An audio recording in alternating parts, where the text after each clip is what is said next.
WBGO, your school station in Newark, presents World We Live In, produced with the cooperation of the Newark Museum and starring Betty, Tommy, and Captain Jinks.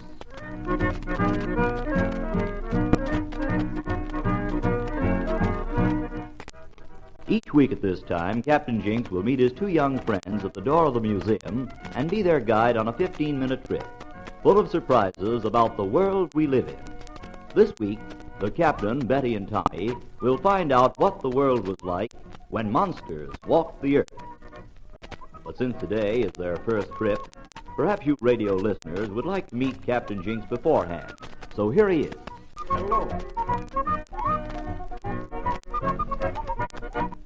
Hello. Hello, boys and girls. Yes, I'm Captain Jinks.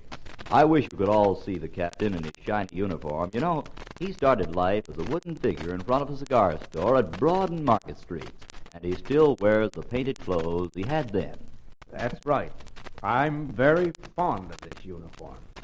But my cigar store days are long ago. Tell me, Captain Jinks, how long have you lived at the museum?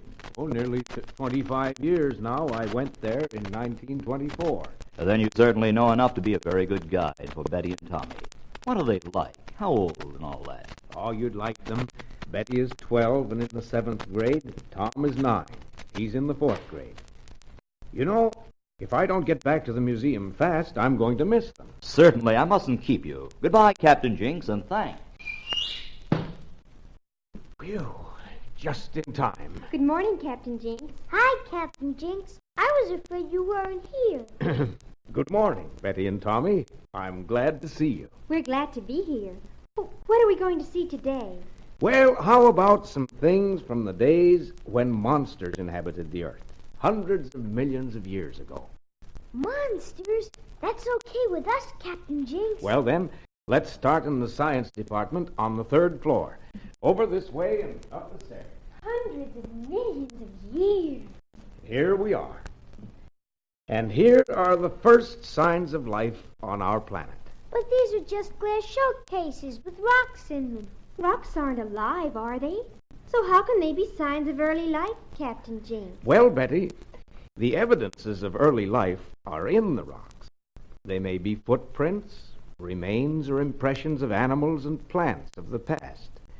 These impressions were made in the mud, and then the mud hardened and became rock, as you see it here. But these aren't just ordinary rocks that you can find all over, are they, Captain Jinks? Oh, no, Tommy.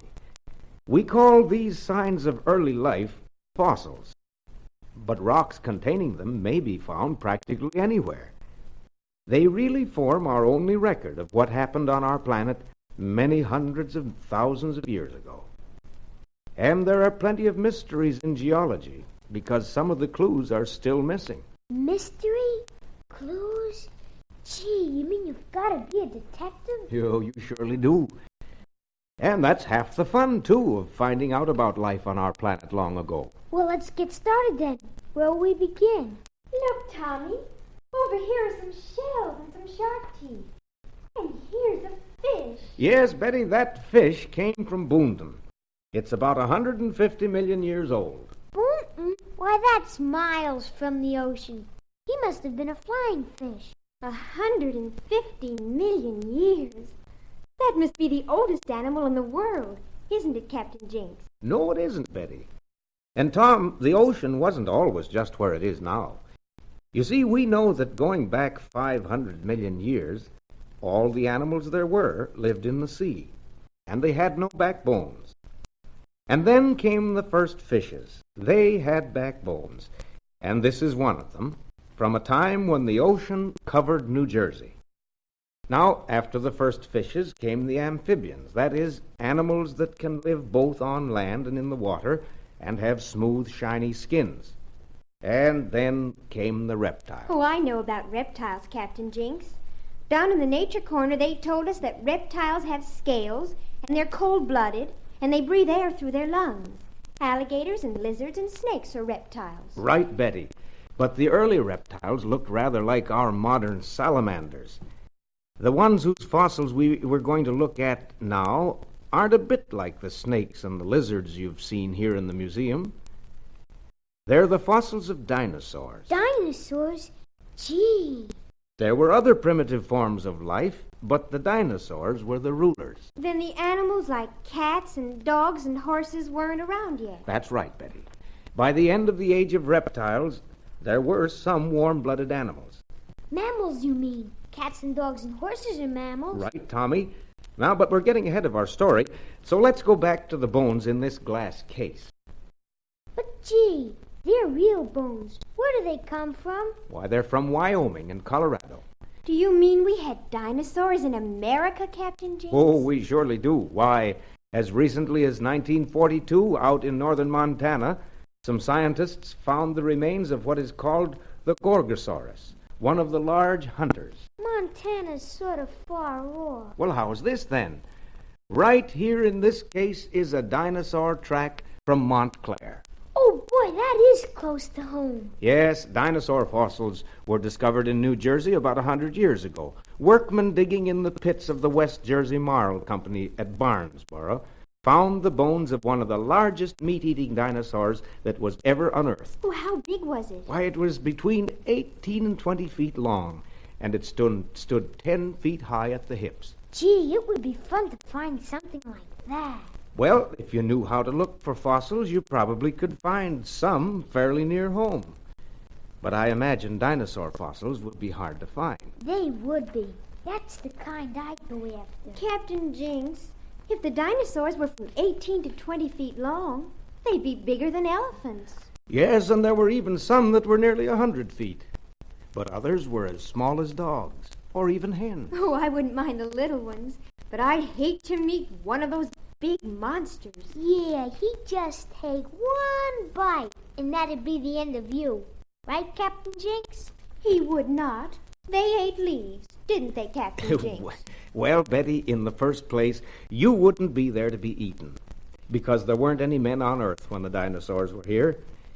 But there were some kinds of dinosaurs who lived on meat, and some who ate only plants. What did the New Jersey one do?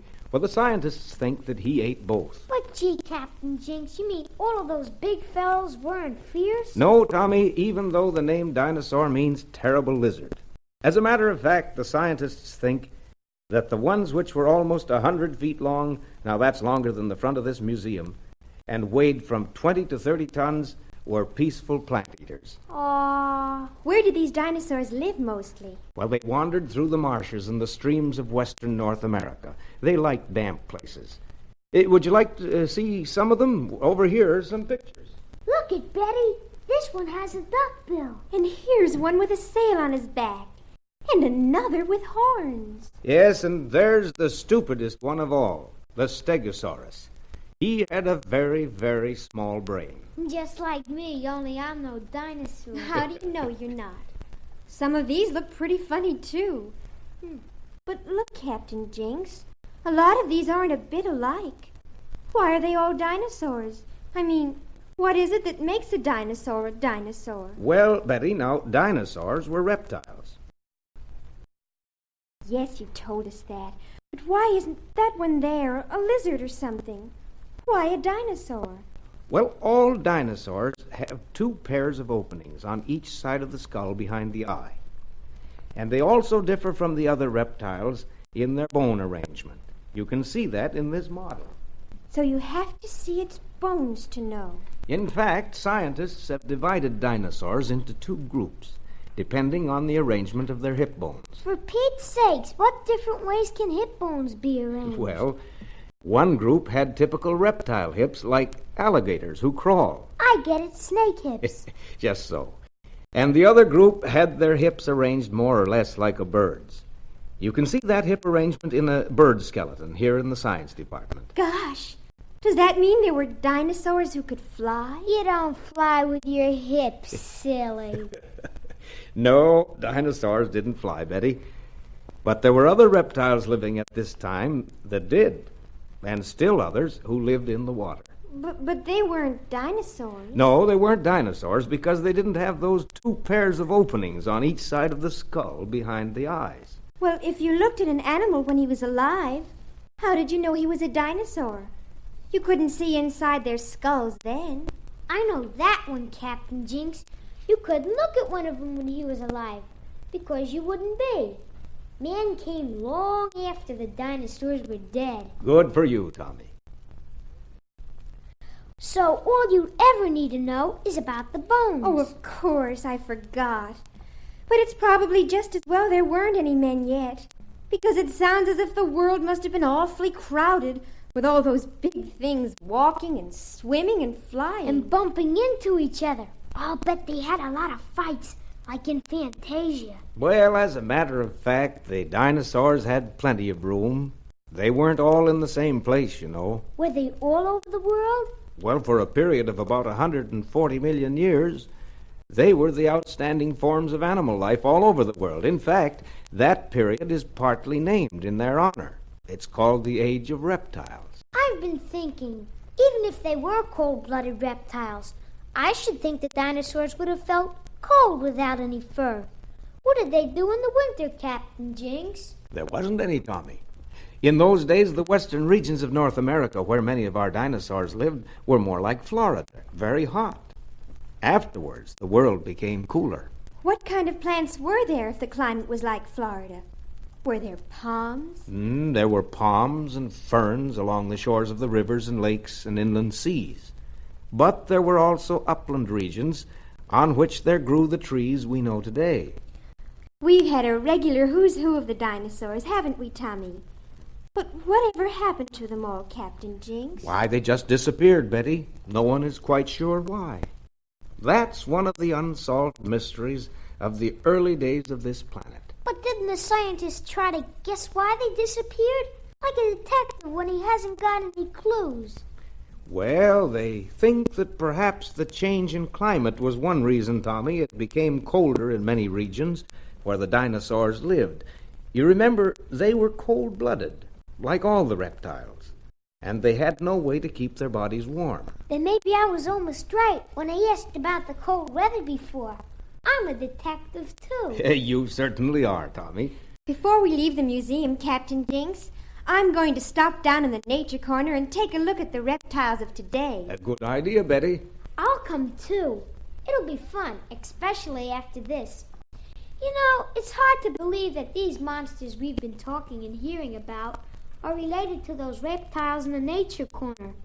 They were so big that snakes and lizards are peanuts. Tommy, you ought to know that any reptile has scales and is cold-blooded and breathes air.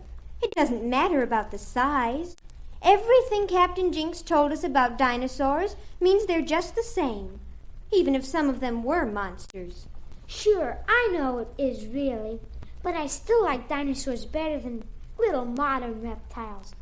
What I'd like to do is find some dinosaur bones myself, or footprints maybe. Well, then, when you get bigger, Tommy, you'll be able to read the record in the rocks. It's just a question of learning to see. Why, you know, some of the first dinosaur tracks found in this country back in 1837 were on the stones used as sidewalks up in Massachusetts. People had been walking on those stones for years before anybody knew that there were fossils in them. Well, what do you know? Walking right where a dinosaur did, not even knowing it. My goodness, Captain Jinx. We know a lot we didn't before this morning. It's time for us to go now, though. Thank you for the tour. Yes, thanks, Captain Jinx, for telling us about those terrible lizards. But what are we going to do next week? Well, how would you like to find out what early man was like? Early man, cavemen. Swell. Wouldn't miss it for the world. See you next week, Captain Jinx. Goodbye, Captain Jinx. Thank you. Goodbye, Betty and Tommy. So goodbye for now to Betty and Tommy. They'll be back next week at the same time for a trip into the world of early man with Captain Jinx. And we hope you radio listeners will be here too. But you know, you don't have to wait until next week to visit the museum in Washington Park. Why not come down and see the things I showed to Betty and Tommy? The museum is open every day from noon until 5:30, and Sunday afternoons, and on Wednesday and Thursday evenings. And, of course, the admission is always free. I hope I'll see a lot of you there. And goodbye now until next week on WBGO.